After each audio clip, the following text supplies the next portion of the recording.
Tyler welcomes you all to another episode of Review, because today we're going to be looking at two knives that are on a pivot system that I wanted to try for a while.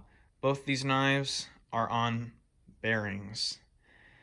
So I'm going to make this review quick or in a time that's relatively good for providing these information for each. But I'll provide you guys with my opinion, the specifications, and yeah. So anyways, let's start off with this. What is this? Now, a lot of you already know what this is. This is a Maxace Serpent striker. As you can see, I will provide you guys with what the unboxing experience is like. So as you can see, you get this nice case. It's good for holding one belly in particular, which is the Serpent. So you open it up, and you can get some goodies in here. Oh, is it not open all the way? It's not open all the way. So you got some goodies in here, mainly just the other parts, which includes a washer, part of the latch, and most of this is just a latch and pocket clip.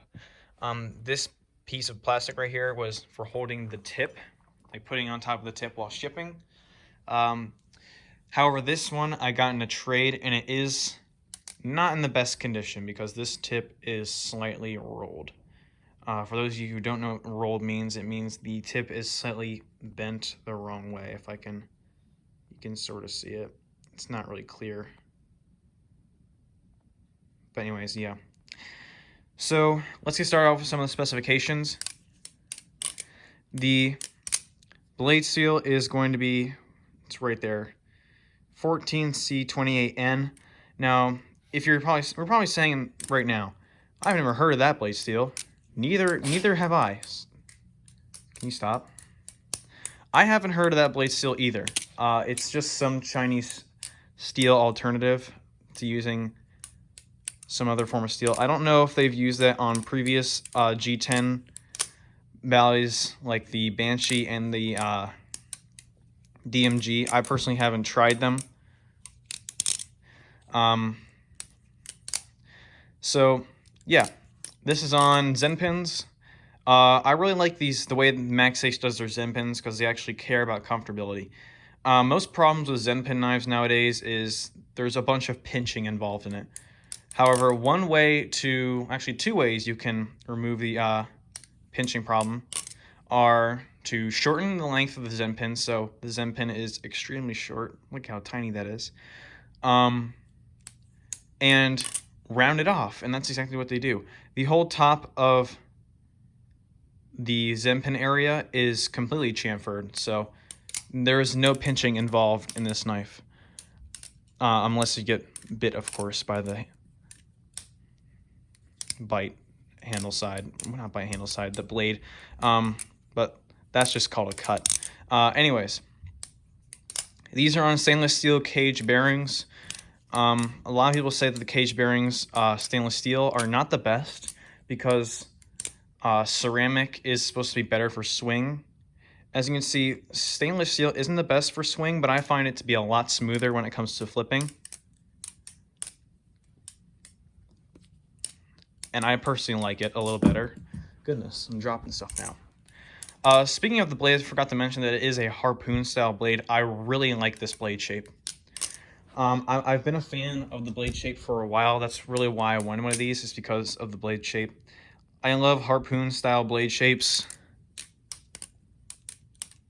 It's super nice. So anyways, moving on to the handles. The liners are going to be titanium. The G10 is red, of course, because it's red G10.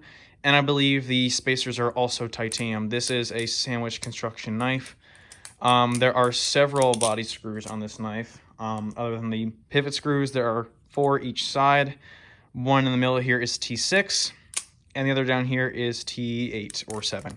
I'm very unsure, but T7 is definitely not that size. Well, flipping this weird. So let's go over the balance. So your balance point is going to be basically where these little grooves are in the G10. It's a little bit more handle bias than I thought it was going to be. but that doesn't mean it's a bad flipper. It's got no tap and very little play, very minimal play.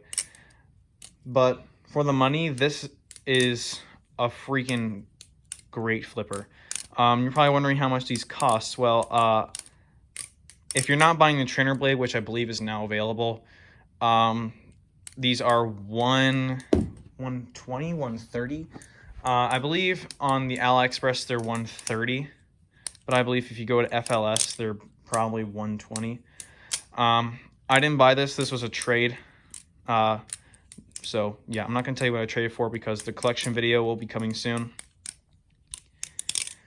So overall, my personal opinion on it is it's pretty nice for a handle bias.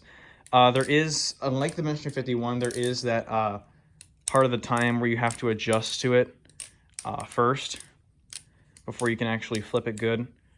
And I literally just picked this thing up. So overall, is it a good flipper? Yeah, it's pretty darn smooth. The tolerances are really good.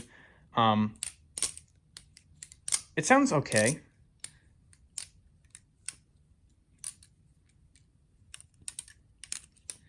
And I personally like it. Bearings are really nice. For those people that say bearings are bad, either you just had a knife that is not good on bearings, or you just didn't have, or you haven't tried them.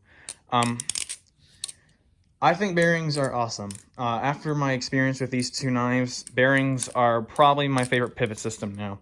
Yeah, there are some there are some good bushing knives out there that I haven't tried, and maybe that'll change my perspective, but for now, bearings are my favorite.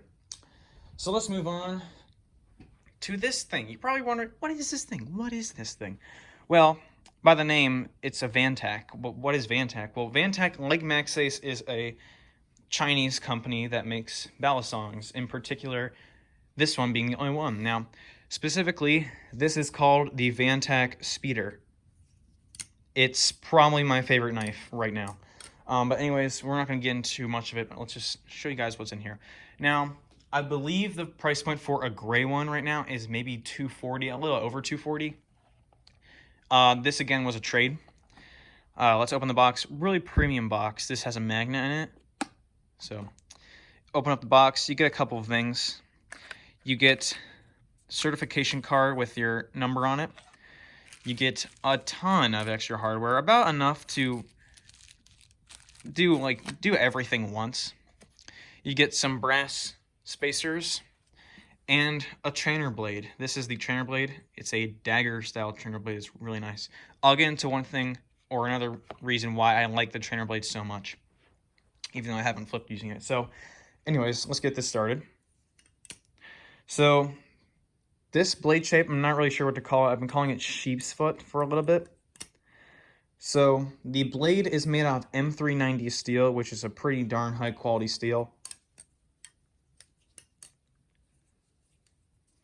Just listen to that baby sings. Sorry, I hit my wrist there, so. All right, enough gushing over the sound. All right. So this is an M390 blade steel. This is running on tang pins. I originally did not like tang pins just because I had a couple bad experiences with tang pins. And I also had the worry in my mind that the tang pins someday would fall out of my knife just in case you beat it a ton. And that will happen on like anything you beat too much, like the Makos. I see a lot of people beat the shit out of Makos. Yeah. No tap, no play, very little play, almost unnoticeable play. So these are also on stainless steel cage bearings. These flip super smooth. The bearings make this an extremely solid knife. As you just saw, no tap or play. It's awesome. Moving on to the handles, these are grade 4 or 5 titanium. I couldn't really specifically find which one it was. On the card, it says TC4, which Makes me want to believe it's titanium grade 4 titanium. However, the person I trade with, actually no, the person who I traded with and who got from it there was originally a raffle for this back when, and that person originally said that this was grade 5 titanium. Yeah, so I believe it was either a milled texture or a bee blasted texture. However, recently there was a custom bee blast finish put on it. I really like it. I really like the grip. It's enough grip so that it's grippy and you got enough to work with, and it's nice and stable in your hand. You won't be falling out of your hand that easily.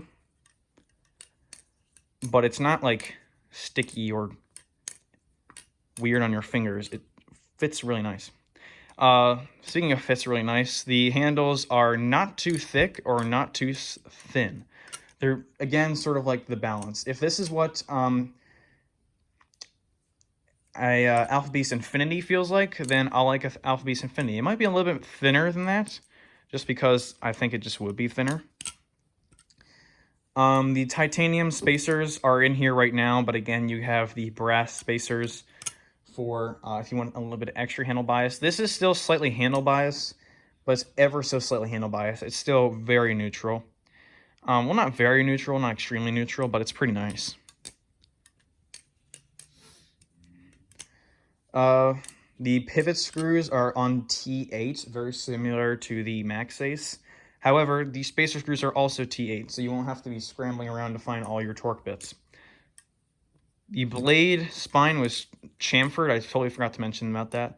And so is the top of the tang pin area. That is also chamfered. So you shouldn't be getting anything uncomfortable with this knife. At the beginning, yeah, it'll take some adjusting, but that's just because I was adjusting to bearings. And after adjusting, this thing is probably my favorite flipper. I love this knife. I have not been cut, technically, I haven't been really badly cut by this knife. There is stuff on my middle finger that you really can't see, but it's 2 tiny cuts on my finger. Whoa. So anyways, that's going to do it for my review. Would I recommend both of these knives? Absolutely. The Maxace for the money is extremely good, and this is an underrated knife, in my opinion. Of course, because my opinion probably isn't going to be taken seriously. So, extremely underrated knife. Bearings make it have amazing tolerances. It flips great. And it sounds pretty darn nice too.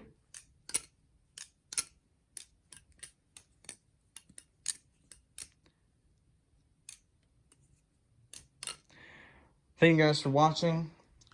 That was the Maxace and Vantac speeder review. Thank you guys for watching. I'll see you later.